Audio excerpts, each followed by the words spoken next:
Minutos, eu já vou passar a palavra para o pastor Maurício, para ele já dar as suas primeiras palavras, já assumir o tempo, tá bom? Na hora que o senhor quiser, pastor Maurício, eu já vou começar também a apresentação com os slides que o senhor preparou. Amém? Então, Deus abençoe a todos, como nós falamos aí, anotem bastante, aproveitem a aula e vamos receber o pastor Maurício aí, em nome de Jesus. Deus abençoe, pastor, está contigo, seja bem-vindo mais uma vez. Graça e paz, irmãos. Acho que a maioria de vocês me conhecem, né? Tivemos uma temporada com vocês no ano de 2015. E estamos aqui trabalhando há 10 anos numa igreja local aqui na cidade de Itupeva. E hoje o desafio para falarmos é sobre João Calvino, ou John Calvin, né? Um teólogo francês que desenvolveu a maior parte do seu ministério fora da sua pátria, na Suíça, na Genebra, cidade de Genebra, que ela foi grandemente impactada. Hoje, Genebra colhe os frutos da presença da Igreja Reformada, da Reforma Protestante e de João Calvino. Ele mudou Genebra completamente. E por um tempo ele foi até expulso de Genebra, porque as mudanças que ele estava empregando eram muito densas para a época. E, salvo engano, se eu estiver enganado, depois alguém me corrija, ele permaneceu 3 anos, talvez, fora de Genebra, trabalhando aí com um grupo de franceses radicados em uma localidade ali na Suíça, depois chamaram ele de volta para retomar esse processo de implantação da reforma protestante entre os moradores de Genebra. Antes de nós darmos continuidade ou início à aula, acho que nós poderíamos orar, né? A gente ainda continua sendo pastor, né? Pai, que o Senhor possa estar abençoando a aula dessa noite. Nós vamos estar, Senhor Deus, meditando, explorando, Senhor Deus, a vida de Deus chamado João Calvino, e que nós possamos extrair o melhor de tudo aquilo que ele aplicou na sua vida para servir a Ti. Que o Senhor nos ensine, que o Senhor nos dê refletir e que o Senhor nos dê nos inspirarmos na vida desse grande reformador da igreja que chegou até nós. Assim oramos, em nome de Jesus. Em nome de Jesus. João Calvino nasceu em 1509, faleceu em 1564. Às vezes a gente acha que João Calvino foi um contemporâneo total, pleno de Lutero. Na verdade, quando Lutero afixou as suas 95 teses nas portas da igreja de Wittenberg, João Calvino tinha 8 ou 9 anos. Então, João Calvino pertence a uma segunda geração de reformadores. Ele veio a reboque. Na verdade, ele tinha em Lutero uma grande inspiração, né? Um grande pai, ele chamava, né? E como nós falamos, quando a reforma protestante desencadeou com Lutero, Calvino tinha apenas 8 anos. A reforma, como todos sabemos, né? Ela foi através das 95 teses afixadas nas portas de Wittenberg, onde foi questionada a autoridade da igreja, prática da igreja, né? E principalmente sempre pegou muito sobre a venda de indulgências como um meio de obter perdão de pecados em troca de dinheiro. Hoje nós não vemos coisas semelhantes no nosso dia, né? Quanto mercantilismo, quanta coisa sendo feita aí dentro da igreja. Até esses dias atrás alguém me abordou. O senhor viu lá o leilão na igreja? Que leilão? No meio do culto leiloaram um relógio de 80 mil reais. E aí a gente pensa, né? É para obra, mas até onde pode ir, né? Qual que é o limite para isso? Às vezes nós condenamos muito a igreja do passado, a igreja católica, então, e nós não nos damos conta que muitas vezes nós estamos fazendo coisas parecidas. Então, ele é filho de Jeanne de Lafranc e Gerard Calvin, ficou órfão de mãe aos 6 anos de idade. Ele foi criado por uma outra família, né? O seu pai era muito envolvido, então tutelou a sua criação a uma outra família. Estudou teologia na Universidade de Paris, né? E em 1529 ele foi para Orleans estudar direito. Depois de formado em direito, voltou a Paris e se converteu ao protestantismo.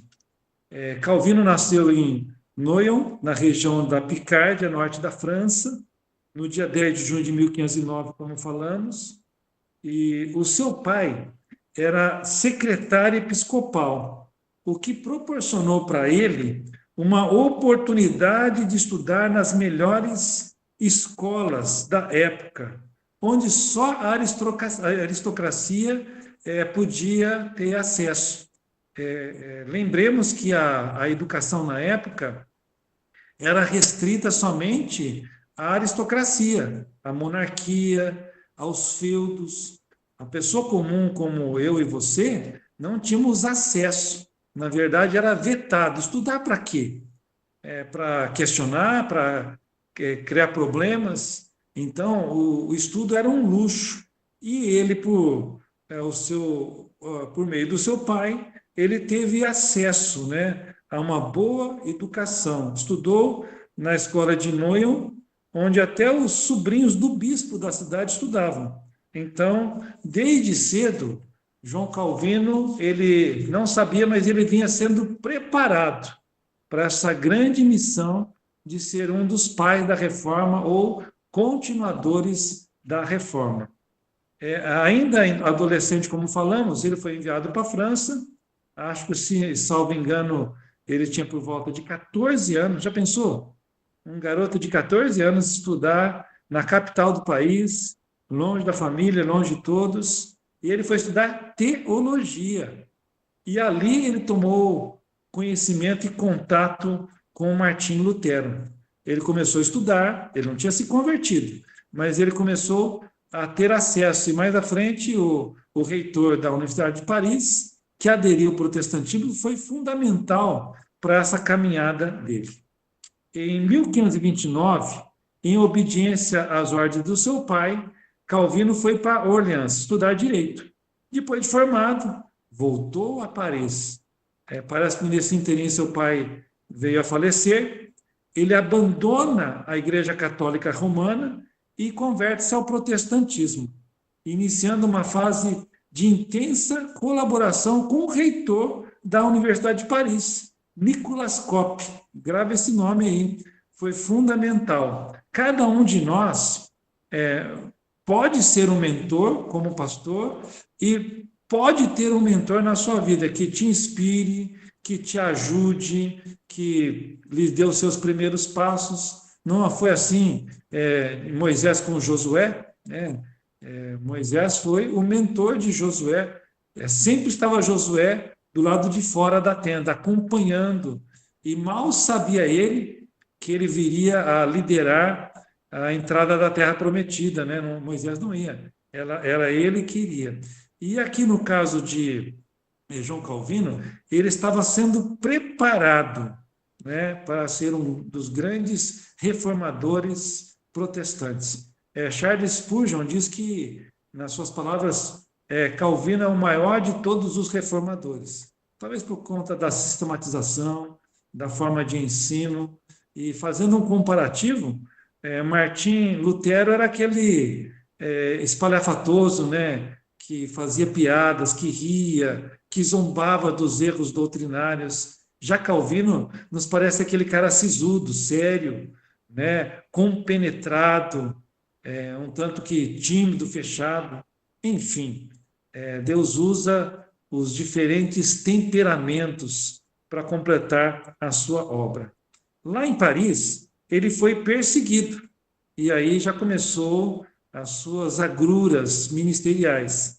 né? Então, em Paris ele é perseguido, o protestantismo é declarado ilegal e Calvino abandona a França, né? Ele é obrigado a abandonar a França e ele instalou-se na Basileia, Suíça, onde em 1536 ele publicou a sua primeira obra, né?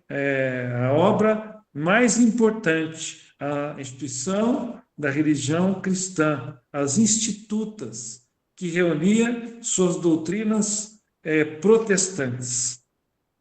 Falando da sua conversão, Calvino diz que a mesma aconteceu de forma súbita. Súbita não no sentido de uma conversão repentina. A ideia aqui é de passividade, considerando a interpretação que Calvino fez da expressão, dizendo que Deus o tinha subjugado, subjugou meu coração, frase de Calvino, e forçou a ser dócil, e que Deus, pela sua providência secreta, forçou-me finalmente a regressar. Essa é a frase alusiva de Calvino à sua conversão. Não se sabe quando Calvino realmente teve os primeiros contatos com o novo pensamento evangélico. Se foi por meio dos escritos de Lutero, o qual ele chamava de pai muito respeitável, ele tinha essa admiração, e ele, embora fosse de uma segunda geração, ele teve contatos com Lutero, né? Eles transitaram em alguns momentos, né? E traduzido para o francês, no início da década de 20, se pelos humanistas evangélicos, já que ele mesmo era um humanista, né?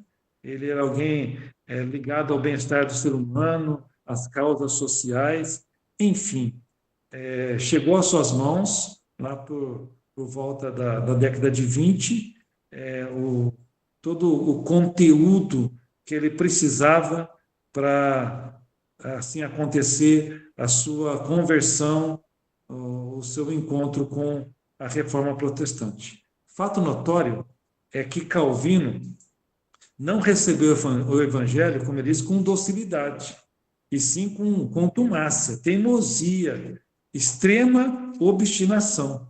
Ele diz: contrariado com a novidade, eu via com muita má vontade, e no início, confesso, resisti com energia e irritação, porque tal é a firmeza ou descaramento com os quais é natural aos homens persistir no caminho que outrora tomaram. Então, a conversão de Lutero não foi uma coisa assim que ele abriu os braços, ele se derramou, não, ele resistiu. Ele foi teimoso, ele foi convencido por Deus. Foi com a maior dificuldade, diz ele, que eu fui induzido a confessar que por toda a minha vida eu estivera na ignorância e no erro. Não nos lembra um outro teólogo, aí o teólogo dos teólogos, Paulo, que ele achava que estava agradando a Deus, ele achava que matando, perseguindo, arrastando cristãos, nazarenos do caminho, ele estava fazendo a vontade de Deus, até que Deus marcou um encontro com ele na estrada para Damasco, e ali ele literalmente caiu do cavalo e mudou a sua vida. Ele também faz a alusão a isso, seus olhos estavam cegos, e cego ele ficou por 3 dias, até que um servo de Deus chamado Ananias, que também resistiu quando o Senhor falou com ele, ele falou assim: olha, mas esse homem veio para cá perseguir-nos, ele veio para encarcerar, com licença. E o Senhor falou assim: não, esse aí é um instrumento para a minha obra, ele vai saber quanto vale a pena. Ele persegue e não entende porque os meus servos ainda sorriem e se alegram com a perseguição. Dão risada, né? Morrem cantando. Ele vai saber o quanto importa sofrer pelo meu nome. E aí Ananias vai, ora por ele, mas me chama a atenção. Ele chega lá na casa de Simão, é isso mesmo, na rua direita, e depois vai se misturando a história de Paulo com Pedro, né? Mas eu sei que ele está lá na cidade de Damasco, jejuando, e Ananias chega por trás e coloca as mãos em Paulo e fala: Saulo, Saulo, irmão, já chama de irmão, né? Antes da conversão. O Senhor me enviou aqui para que eu recuperes a vista. Aí ele é batizado, é fortalecido e aí começa a trajetória. Com Lutero não foi diferente. Ele não teve, Lutero, não, perdão, Calvino, João Calvino, ele não teve Lutero como seu mentor acompanhando, mas ele foi caminhando e o reitor de Paris, no tempo que ele esteve ali, ajudou muito a ele nos seus primeiros passos, né, como pastor protestante. Calvino estava ciente de que as mudanças que lhe ocorreram era obra única, exclusivamente de Deus, uma conversão passiva, em suas palavras. Calvino sentia-se dominado pela graça de Deus. Frase dele, entre aspas: eu permanecia tão obstinadamente entregue às superstições do papado que teria sido muito difícil, quase impossível, arrancar-me de tão profundo lamaçal. Eu nada fiz. A palavra fez tudo. E você vê que a trajetória de Calvino é marcada muito pela palavra. A palavra o convenceu. O ouvir a palavra, o ler a palavra, o ter acesso à palavra o convenceu. Eu nada fiz. A palavra fez tudo na minha vida. E o nosso papel como mini reformadores ou discípulos de reformadores é pregarmos a palavra. É pregarmos a palavra dentro e fora da igreja. Muitas vezes dentro da igreja está precisando fazer reformas, porque muitas coisas que acontecem dentro da igreja não deveriam acontecer, e muitas coisas que acontecem, elas têm uma certa semelhança do que acontecia na igreja nos tempos dos reformadores. Se a gente for bem crítico e observador, nós vamos notar que certas coisas que acontecem hoje, um pouco diferente, mas elas têm semelhança àquilo que desencadeou a reforma protestante. Tem muita coisa sendo feita em nome de Deus e que Deus não está ali. Eu, às vezes, fico pensando naquela frase que o Senhor deu a João, né, dizendo: eis que estou à porta e bato. Se alguém abrir a porta, ouvir a voz, abrir a porta, eu entrarei. Às vezes dá a impressão que Deus está fora da igreja, porque tem tanta coisa sendo feita dentro da igreja que parece não ser a igreja do Senhor. Mas isso é assunto para outro momento. Alguma dúvida, algum comentário, alguma colocação? Não precisa ser um monólogo, não. Vocês podem ter inserções, participações, tá? Eu lido bem com isso, acho joia. E se eu não tiver respostas, depois o Bispo Marcelo responde. Bispo Jonas, nós estamos bem servidos aí pelos nossos universitários, tá bom? Então, se você tiver alguma dúvida, alguma pergunta, alguma colocação, é só usar o levantar a mão aí e o Bispo Marcelo dá voz a você e a gente continua. Não precisa ser só a minha voz a ser ouvida. Bom, João Calvino, como eu disse, fez parte da segunda geração de reformadores pós-Martinho Lutero. Ele teve contato com Martinho Lutero, né? Mas é uma segunda geração. Tanto que eu mencionei que ele tinha 8 anos quando desencadeou-se a reforma protestante. E aí ele foi crescendo sobre os ares, né, os rumores, né, tudo que ele ouvia, e foi sendo construído também um coração de reformador. Ele sempre chamou Lutero de pai muito respeitável, nós já havíamos mencionado isso, né? E, abrindo-se um parêntese, nós não podemos esquecer que nós somos frutos de homens e mulheres que vieram antes de nós e nos inspiraram, né? nos inspiraram a procurar, né?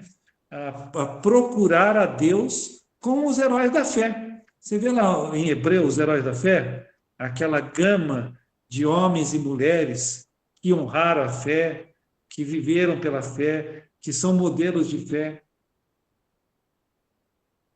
É muito fácil para nós, pós-história, analisarmos, que fé, mas imagine Abraão, o Senhor tira ele da sua terra, ele abomina o sacrifício humano, e em dado momento que Deus lhe dá um filho, né, que era o filho da promessa dele e de Sara, ele fala, eu quero teu filho como sacrifício. E aí você pensa, mas Deus é louco em Deus. E ele vai. Ele não vai sozinho, tanto que vocês podem notar que ele está à beira da montanha, né? E ele pede para que eles fiquem aqui, que eu e o menino vamos lá sacrificar a Deus e vamos voltar. Olha, mas ele foi para sacrificar. E aí, quando está só ele e Isaac já está meio desconfiado, fala, ô pai, diga meu filho, eis-me aqui. A madeira está aqui nas minhas costas. O cutelo estou vendo. O fogo está aqui. Cadê o sacrifício? O Senhor proverá. O Senhor proverá. Acho que no meio momento ele explica para Isaac o que ia acontecer. Isaac é um tipo de Cristo, né?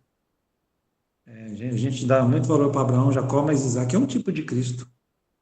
Ele vai lá, ele se deixa amarrar, e Abraão estava decidido a sacrificar, porque esse foi o pedido de Deus. Mas ele tinha consigo, se Isaac é a promessa da multidão, Deus vai fazer alguma coisa, vai ressuscitar ele. Eu conheço Deus, eu sei que Deus é Deus. E ele vai, e se Isaac é um tipo de Jesus, Abraão é um tipo de pai, porque ele não negou o filho. Olha que interessante. Aí ele levanta o cutelo, e aí Deus brada, não faças mal ao menino. Deus sabia que ele ia sacrificar. Não faça, porque agora eu sei que você teme ao Senhor. Aí ele olha para o lado e tem um animal preso nos arbustos pelo chifre. Ali ele sacrifica. Então, gente, heróis da fé são todos aqueles que decidem com as suas vidas viverem como reformadores nesse mundo. Os reformadores são isso. São pessoas que vão na contramão do mundo, como Noé, como Abraão, como Lutero, como João Calvino, sobre a qual nós estamos estudando hoje. E falando sobre reformadores, eu não poderia aqui deixar de abrir um parênteses e falar dos pré-reformadores. Nós não estudamos pré-reformadores, quase nós não falamos sobre isso. Quem sabe o pai das traduções, John Wycliffe, né? Ele é conhecido nas instituições Wycliffe, né? Que trabalham com traduções. John Wycliffe foi um pastor, né? Professor de Oxford. Ele nasceu em 1328 e faleceu em 1384. Teólogo inglês, criticou a riqueza e o poder da igreja, né? Anos antes de Lutero e Calvino, né? Defendeu a Bíblia como única fonte de autoridade. Vocês vejam que sempre os reformadores voltam às Escrituras. Josias encontrou as Escrituras no templo. Quanto nós temos errado? Reformador. João Calvino volta às Escrituras. Então, ele defendeu a Bíblia como única fonte de autoridade, traduziu a Bíblia para o inglês, tornando-a acessível ao povo, enquanto a coroa católica, né, os países onde reinava a Igreja Católica, escondia a Bíblia, o conhecimento, a Reforma Protestante deu acessibilidade. O que o Lutero fez? Traduziu a Bíblia do hebraico, das línguas originais, para o alemão. O que fez John Wycliffe? Traduziu a Bíblia para o inglês. O que Calvino fez? Traduziu a Bíblia para o francês. Você está entendendo, então, acessibilidade. Eu já ouvi muito assim que teologia é do diabo, né? Ah, teologia, depende de quem fala. Se for o diabo que está ministrando, é do diabo mesmo. Porque lá no Tentação do Deserto, ele usou a Bíblia, mas ele distorceu a Bíblia. E citou o Salmo, acho que 91, né? Mas distorcidamente, fora de contexto. Mas Jesus, ele falou, está escrito. 3 vezes, né? E acho que os irmãos que são estudiosos sabem que ele citou 3 vezes Deuteronômio. Um livro esquecido, né? A segunda lei. Temos que ler mais Deuteronômio, o livro de cabeceira de Jesus. Combateu as heresias que estavam sendo citadas na sua cara ali pelo diabo, tentando persuadi-lo de não fazer a sua missão de transformar o mundo, mais do que uma reforma, né? Transformar o mundo novamente, levando o homem até Deus. Um outro pré-reformador é John Hus, 1369, 1415, que também questionou a autoridade papal, a venda de indulgências, defendeu a liberdade de consciência.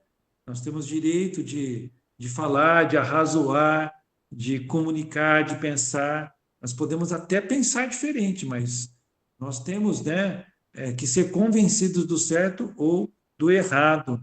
E a importância da Bíblia. Ele foi queimado, vivo por seus ensinos, e foi considerado herege pela Igreja Católica. Então, João Calvino foi inspirado pelos reformadores e também pelos pré-reformadores. Tá? E nós estamos fazendo história também, onde nós estamos na nossa igreja, na nossa denominação, tendo em vista isso. Os palavrianos estão fazendo uma aula IAD, né? E falando de reformadores, pais da igreja. Já pensou isso? Alguns anos atrás, se seria possível? Isso é uma coisa extraordinária que vocês estão fazendo, né? Independente do número, se são 5, 6, 7, estamos sentando para estudar pais da igreja, homens que deram suas vidas para servir um propósito. E aqui nós estamos fazendo a mesma coisa. Quantas coisas não já vieram e ainda virão através do que vocês estão fazendo? Obras de João Calvino, vamos aqui destacar. A primeira obra dele não foi teológica, na verdade foi De Clemência, obra anotada de Sêneca, ele faz uma abordagem, né, 1532. A Psicopaníquia foi a primeira obra teológica, e um nome difícil, né? Mas ele tenta refutar nessa obra a doutrina do sono da alma, né? Foi em 1542. Na verdade, está combatendo os adventistas, os testemunhos de Jeová, e na época os anabatistas, né? Esses vieram dar origem aos testemunhos de Jeová. Então, a heresia sempre teve, sempre há. E o que seria essa questão do sono da alma? Vai estudar para você saber o que é. Mas eu vou só dar uma pincelada. Porque fala assim, pô, ele dormiu, né? Dormiu no Senhor. Mas dormiu não quer dizer que perde a consciência. Ele não fica em hibernação. Ele tem atividade. Lá em Apocalipse não fala que as almas que estão aguardando ressuscitar clamam ao Senhor. Até quando o Senhor vai nos fazer esperar? Então, a Bíblia nos dá a menção de uma franca atividade. Deus é um Deus de vivos e não de mortos. Eu acredito pessoalmente que nós fechamos os nossos olhos aqui para a terra e abrimos no paraíso. Não foi isso que Jesus disse? Você acha que se o bandido na cruz fosse dormir, o Senhor falar, hoje mesmo estarás comigo no paraíso? Nós vamos nos encontrar lá. Jesus depois ressuscitou e subiu para o céu. Mas no paraíso, os que aguardam, que morreram em Cristo, os que aguardam a ressurreição, a volta do Senhor, eu acredito que estão em franca atividade. Enfim, ele ali já fez a sua primeira defesa teológica contra heresias da época. Tá bom? A sua principal obra, como nós mencionamos, foi As Institutas da Religião, reformada em 1536. Também escreveu comentários de vários livros bíblicos. João Calvino era incansável, viu?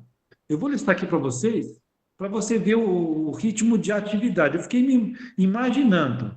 Ele era um tipo de governador, ele influenciou Genebra, ele fez muitas coisas ao mesmo tempo e encontrava tempo para escrever. Em 1536, ele fez comentário de Romanos. Em 46, 1º e 2º Coríntios. Em 1548, fez comentário de Gálatas, Efésios, Filipenses, Colossenses. 1º e 2º Timóteo. Gente do céu. 1549, ele fez o comentário de Hebreus, um dos mais conhecidos. Em 1550, fez comentário de Tito, 1º e 2º Tessalonicenses, Filemão e Tiago. Em 1551, ele fez o comentário de 1º e 2º Pedro, 1º João, Judas e Isaías, né? O Evangelho do Velho Testamento. Em 1553, ele fez o comentário de João, Atos dos Apóstolos e Gênesis. Pesado também. 1555, ele fez a Harmonia dos Evangelhos. Fez comentários sobre Salmos. Eu não achei aqui a data que ele fez isso, né? Com certeza não foi pós-morte ele, mas ele fez comentários de Salmos. Em 1557, ele fez a Harmonia da Lei. Em 1564, o seu último ano da sua morte, ele fez comentário do livro de Josué. Entrando na Terra Prometida, ele estava ainda trabalhando exaustivamente. Ele foi um incansável trabalhador do reino de Deus, que trabalhou até o último ano ou dias da sua vida. Ele foi recolhido pelo Senhor aos 55 anos, a minha idade. Eu fiquei pensando, gente do céu, quanta coisa que ele fez em tão pouco tempo. Ele morreu jovem, né? Abre-se um parênteses aqui que eu não comentei. Ele casou-se, né? E após 10 anos a sua esposa faleceu. E daí por diante ele não casou-se novamente e dedicou-se completamente à obra que Deus o encarregou. Na celebração de 500 anos de Calvino, do seu nascimento, em 2009, eu achei interessante essa abordagem para falar do tamanho, da grandeza do ministério desse homem. A Universidade Presbiteriana Mackenzie, talvez você não saiba, o calvinismo trouxe universidades para cá. Mackenzie foi uma delas. Mackenzie é da Igreja Presbiteriana. A Presbiteriana Independente, onde eu sirvo, o fundador da nossa igreja é o reitor do Mackenzie, em 1903. Por divergências teológicas, eles saíram da Presbiteriana do Brasil e ele abandonou a reitoria. Mas está aí, o Mackenzie é uma das maiores e melhores universidades do nosso país. E ela tem origem de missionários calvinistas, né?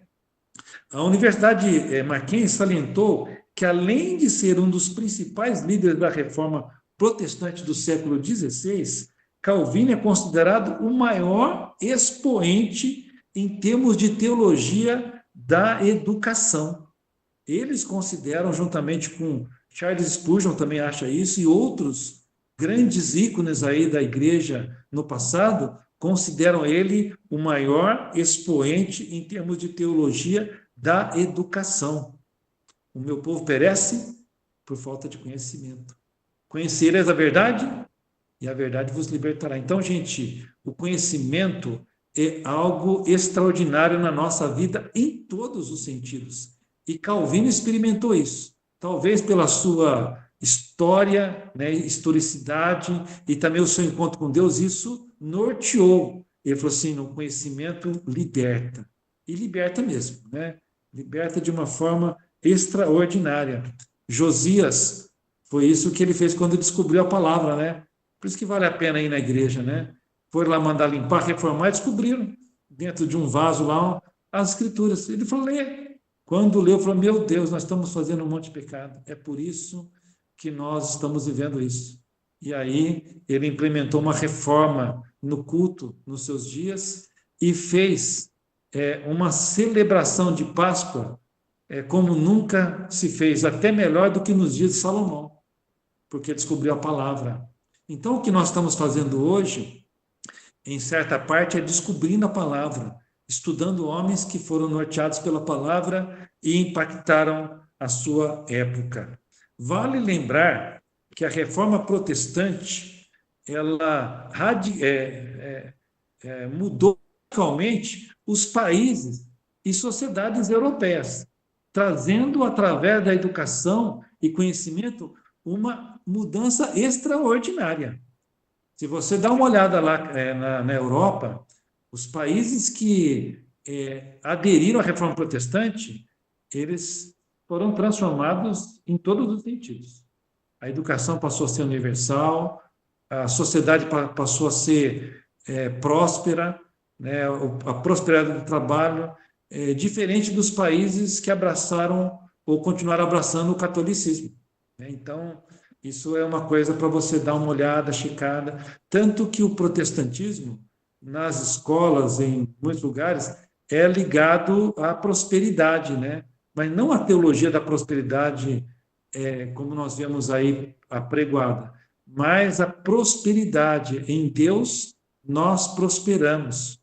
Não é mágica, é trabalho, é conhecimento, é mudança. Tá? A sociedade de Genebra foi radicalmente transformada, né? Foi o embrião, né, de experiência ali de Calvino. No Brasil, sob a monarquia e coroa portuguesa, Brasil colonial, depois quando veio aqui se tornou a capital do reino, né, de Portugal. Pasmem, sabe quem que a coroa portuguesa trouxe para educar os futuros líderes do país? Professores protestantes. Em meio a protesto do clero católico, eles buscaram o que havia de melhor na educação do mundo. Protestantes foram trazidos para educar a elite brasileira. Gente, isso é fazer história. Tanto que nós temos aí Unimep, Universidade Metodista de Piracicaba, Mackenzie, Universidade Rude Ramos. Nós temos uma gama de universidades aí calvinistas, de origem calvinistas, que foram sendo implantadas, né? Temos o Maurício de Nassau, lá, holandês, que deixou marcas da reforma protestante lá em Recife, salvo engano. Outra coisa para você poder ver também, não tem nada a ver com a educação, mas a educação deles veio e transformou muitas coisas onde eles estavam. Então, eles foram trazidos para o Brasil para educar a futura elite e monarquia do nosso país, ante aos protestos do clero católico. No aspecto religioso, Calvino é considerado o pai da tradição protestante reformada, que engloba o presbiterianismo, os congregacionais, uma parte dos batistas, uma parte do anglicanismo, né? Na Europa tem a igreja reformada, nós não temos aqui, né? Mas também são oriundos do ministério de Calvino. Os seus seguidores ficaram reconhecidos em geral como reformados, né? Lutero foi os protestantes pelo protesto, Calvino reformados. Quer dizer, ele reformou através da educação, do ensino, ele maciçamente trabalhou nisso aí. Um quadro mais próximo aos registros históricos mostra que Calvino era um pastor atencioso, que visitava pacientes terminais de doenças contagiosas, num hospital que ele implantou, né? Ele implantou um hospital lá em Genebra. Não sei se vocês sabem, em Londrina, até pouco tempo atrás, o melhor hospital de Londrina é o Hospital Evangélico, que era administrado pela Igreja Presbiteriana do Brasil, Presbiteriana Independente, mais uma outra igreja, que eu não sei dizer qual.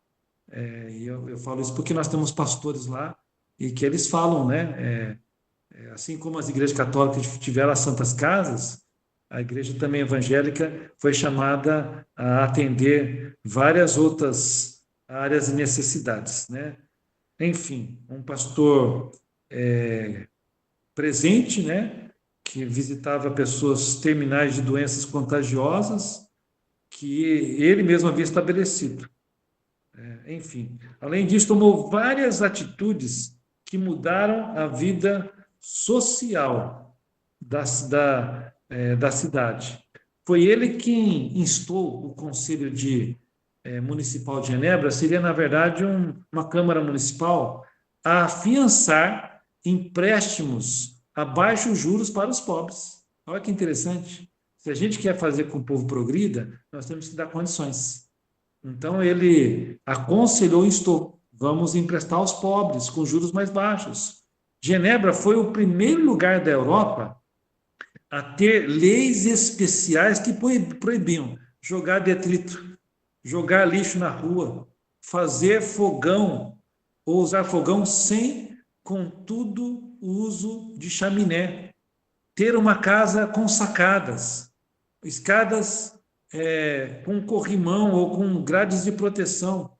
Alugar uma casa sem o conhecimento da polícia podia ser um crime. Se um comerciante cobrasse além do preço permitido, ou roubasse no preço, ou estocasse mercadoria para fazê-la faltar, ou subir o preço, encarecê-la, tudo isso ele começou a colocar, né, dentro da sociedade, que precisa ser mudado. Isso é crime. Crime contra a sociedade. Gente, um pastor, um reformador, um professor, um teólogo, que ele estava agindo como um ativista civil em todas as áreas. Não é isso. E para isso nós somos chamados? Nós somos influenciadores. Reformadores são influenciadores na sua geração. Assim como Lutero e outros reformadores, ele defendeu a educação universal para todos os habitantes da cidade. Não é só para o clero, não é só para as castas mais abastadas, não é só para quem tem dinheiro. A educação tiraria a sociedade das trevas. Causaria um monte de problema. Por quê? As pessoas elas saberiam dos seus direitos, o que fazer, mas ele estava mais se importando com a sociedade, com o que Deus colocou no seu coração, do que aqueles que ele viria ter problemas, né? Em 1536, Calvino apresentou um plano ao Conselho Municipal, olha novamente aqui, na Câmara Municipal, né, de Genebra, que incluía uma escola para todas as crianças, na qual as crianças mais pobres teriam ensino gratuito. Nem todos podiam pagar, a maioria. Então, nós vamos subsidiar isso aí, que precisa estudar. A criança tem... É a primeira escola primária obrigatória na Europa. Primeira escola... Hoje não é obrigado para a escola, senão o Conselho Tutelar vem. A primeira escola primária obrigatória da Europa, se não for do mundo, foi através de Calvino em Genebra. Um estrangeiro, um pastor francês, em terras suíças, convenceu a todos que deveria toda criança ir para a escola primária. E a base da educação é essa, forte na base, né? Nem todos vão fazer universidade. A Coreia observa isso, né? A Coreia que se converteu em grande escala é uma base forte, escola primária. Depois lá em cima é cada um que vá pelo caminho que tem. Nós temos uma base errada, né? Nós supervalorizamos a universidade, esquecemos que o ensino tem que ser altamente custeado na base, né? Porque aí você muda uma geração. Era a primeira escola obrigatória na Europa e uma delas, né, em uma das salas, as meninas, preste atenção, hein? Eram incluídas juntos com os meninos, embrião também. Mas mulher não estuda. Na nossa escola em Genebra, nós vamos ter uma classe onde vai haver meninas. Olha que os talibãs aí impedindo mulher de estudar, há pouco tempo, estudar para quê? Você vai casar, você vai cuidar de casa? Nós ouvimos alguns anos atrás isso aí no meio de nós. E ali ele incluiu uma classe de meninas e meninos juntos, um embrião, né? Vamos ver o que vai acontecer. Se vai, não foi todas as classes, uma classe. E aí a coisa foi para frente, né? Calvino tinha um alvo muito claro quanto à educação. Ele desejava que os alunos de Genebra fossem futuros cidadãos da cidade bem preparados na linguagem e nas humanidades, além de uma formação cristã e bíblica. A universidade hoje no Brasil, ela mata a fé, ela pode matar a fé de muitas pessoas.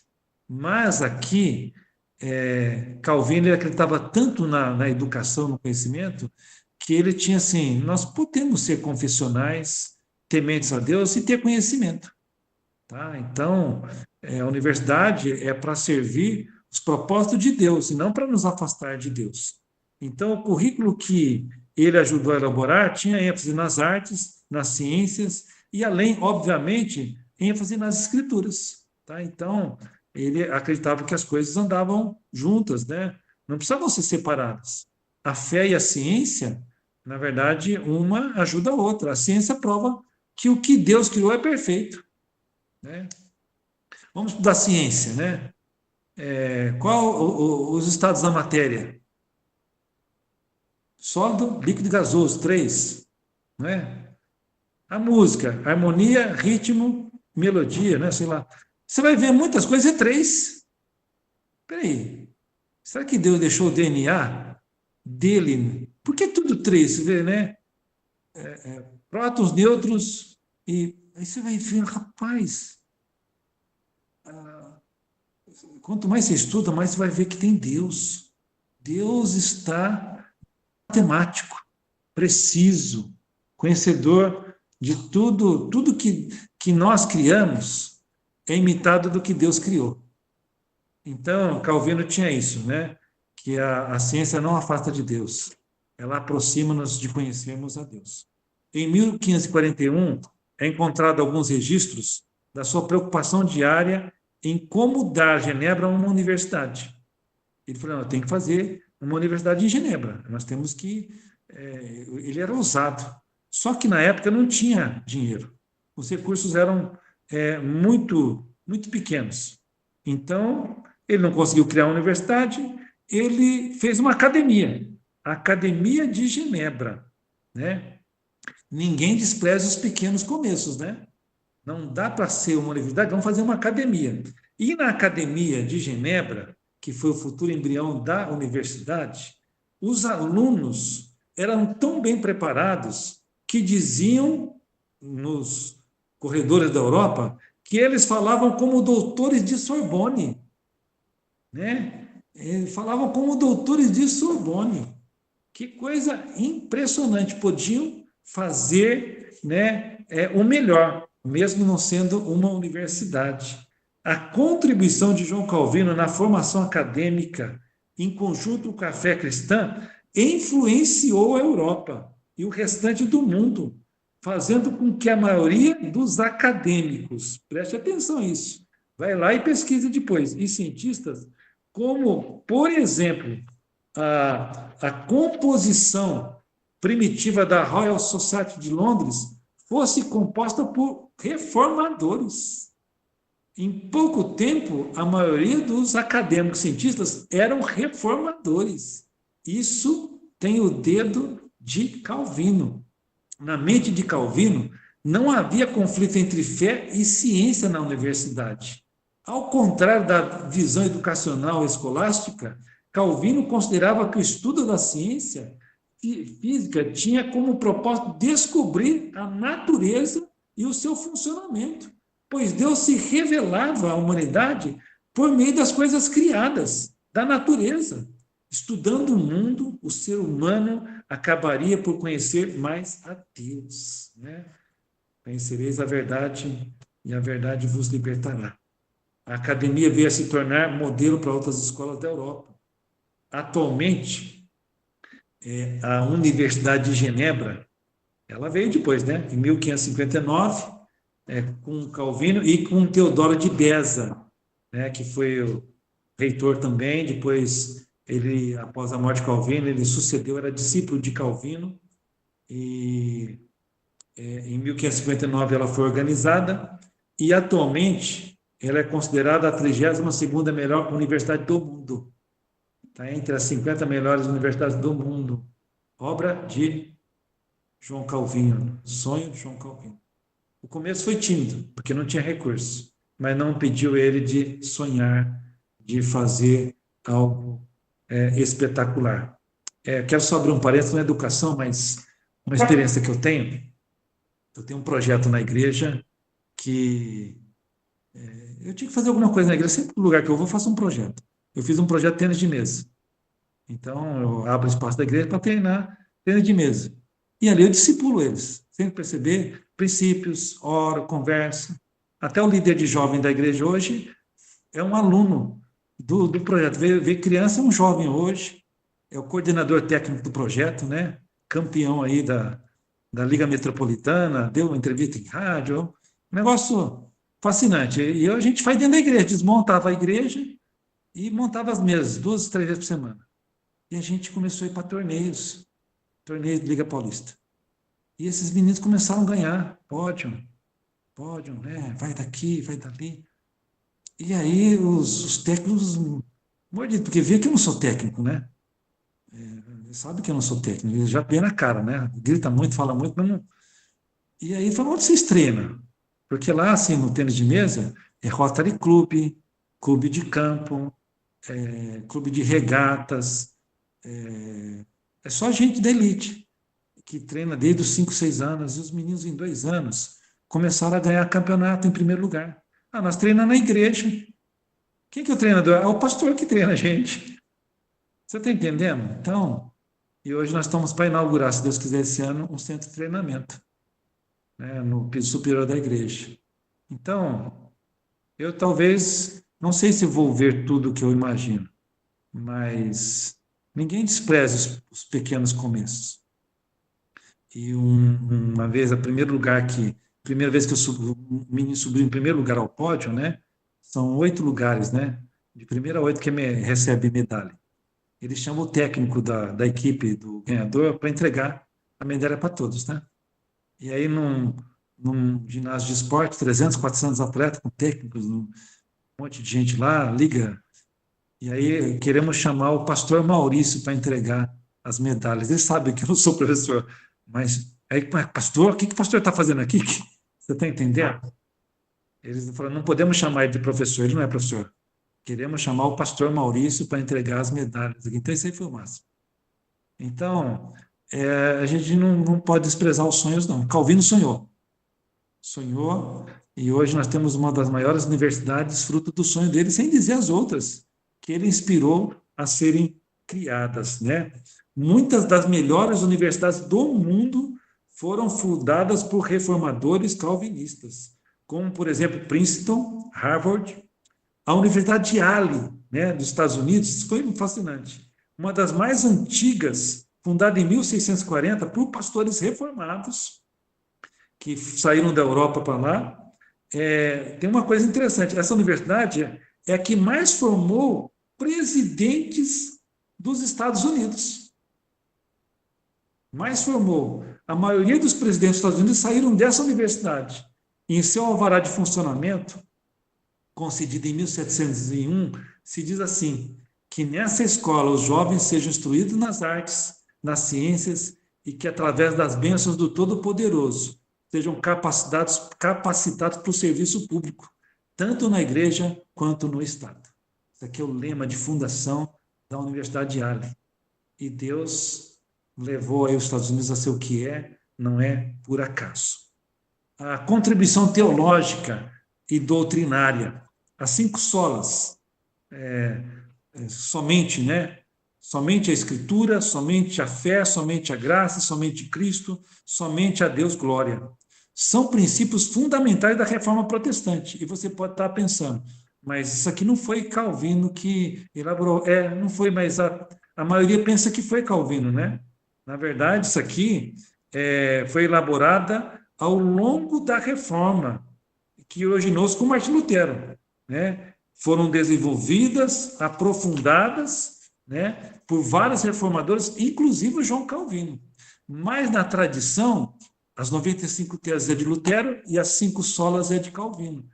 Olha o tamanho que Calvino chegou e atribui isso a ele. Na verdade, ele foi um dos grandes divulgadores, aprofundou, sistematizou a teologia da reforma. embora não tenha criado as 5 solas, né, Calvino desempenhou um papel fundamental na sua consolidação e desenvolvimento, tanto delas como da teologia reformada, influenciando muito a compreensão e aplicação desses princípios. Os 5 pontos do calvinismo, que foram aprovados no Sínodo de Dort, convocado em 13 de novembro de 1618. A eleição incondicional, a expiação ilimitada dos eleitos, a depravação total, que envolve tanto a habilidade quanto o mérito, a graça irresistível, a perseverança ou segurança do crente.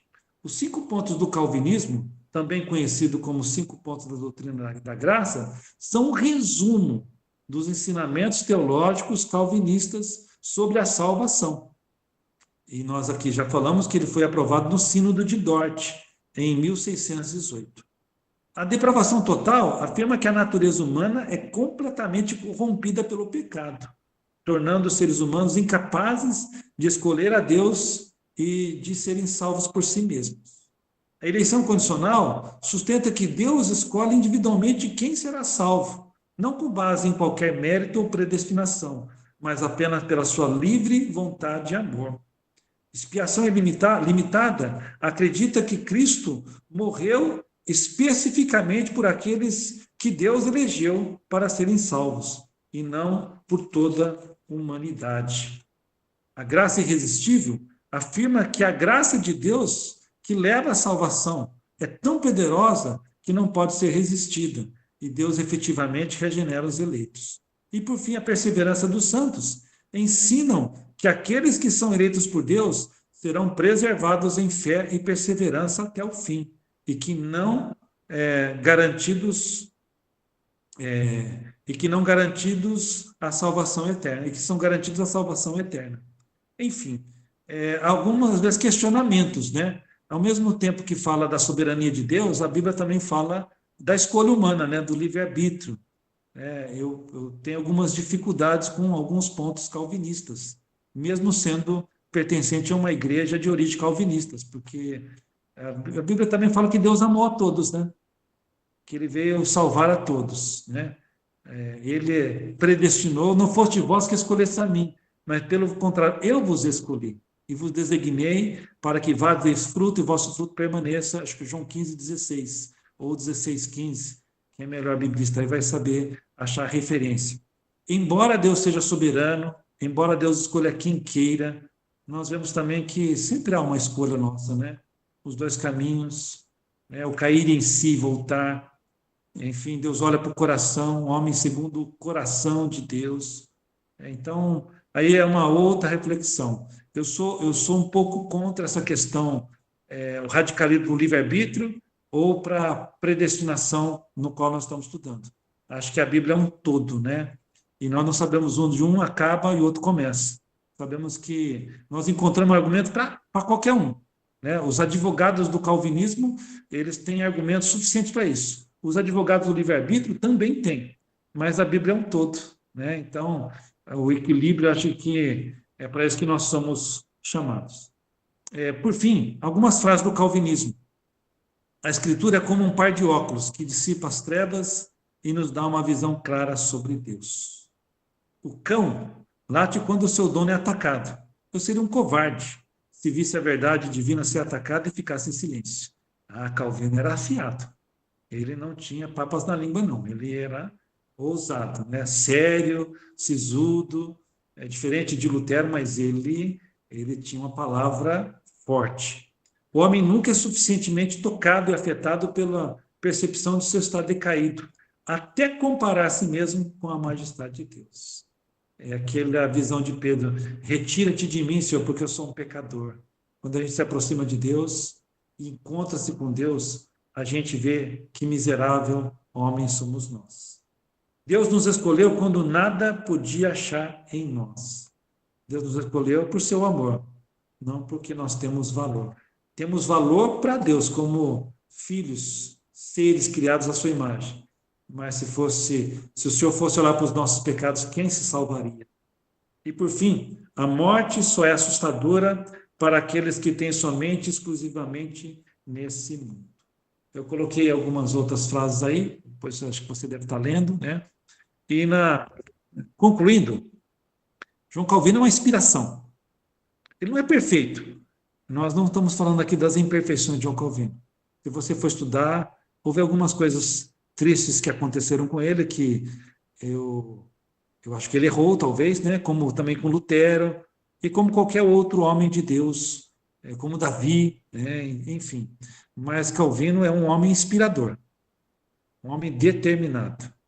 E ele teve um encontro com Deus, e nesse encontro com Deus, Deus mudou a sua vida e ele mudou o mundo à sua volta. E que ele seja uma inspiração para sermos reformadores no nosso tempo. Há muitas coisas, talvez nós não vamos ser tão grandes como Calvino, mas nós podemos ser usados por Deus para algum propósito específico que ele tem através da nossa vida. Eu acho que é isso. Passo a palavra para o Bispo Marcelo. Agradecer a vocês a paciência de ouvir, né? Às vezes, eu acho que é pesado, às vezes, né? É muita informação, mas é a linha que eu peguei para falar um pouco de Calvino, que me chamou a atenção. Teria muitas outras. Nós podemos nos deter, né? Na sua teologia, é muito rico, né? Ele tem muita coisa para ser falada, mas eu peguei essa linha de falar um pouco da sua obra como pessoa, como pastor, como o pai da educação teológica, da educação cristã. Tá bom? Devolvo a palavra ao Bispo Marcelo e estou aberto aí a perguntas, a colocações. Maravilha! Queremos agradecer ao pastor Maurício, que Deus possa abençoar a sua vida, abriu a nossa visão de como a teologia pode transformar o meio ao qual nós vivemos. Que Deus abençoe, pastor, sua vida. A nossa aula aqui, pelo Google Meet, ela tem um tempo, então falta 1 minuto aqui, então nós não temos tempo para debater, mas nós podemos aí, quem tiver dúvidas, manda para nós no particular, que nós vamos estar repassando e trazendo aí mais luz, mas eu creio que foi um material sensacional. Deus está agregando conhecimento em nossas vidas. Quero só agradecer, pastor Maurício, que Deus venha preparar outras oportunidades.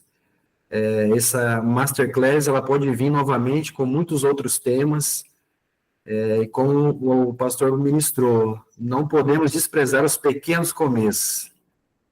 Então, pastor, que Deus abençoe a sua vida, nossa gratidão, a todos os irmãos que estão conosco, muitos irmãos que estão aqui mandando mensagem, bispo, não deixa de colocar lá, eu vou colocar a gravação, vamos colocar o material, e muitas vidas serão alcançadas, tá bom? Falta segundos aqui, gratidão a todos vocês, que Deus abençoe a todos, uma boa noite, amém?